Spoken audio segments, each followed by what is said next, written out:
Okay, so I've had the opportunity to show you the slider door, but you know the driver's side is always a different window, different scenario. So I want to show you how this fit actually on the driver's side as well. Same thing, lines are symmetrical all the way around.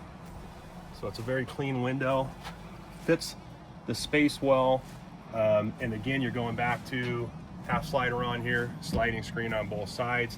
Inside's going to have the same visibility as we showed you on the slider door. Pretty slick window, once again, A+.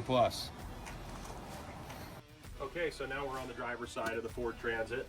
Window fits exactly the same as it does on the passenger side. It's something that we don't see a lot of. A lot of times you have different layouts on each side because it's a different window cut.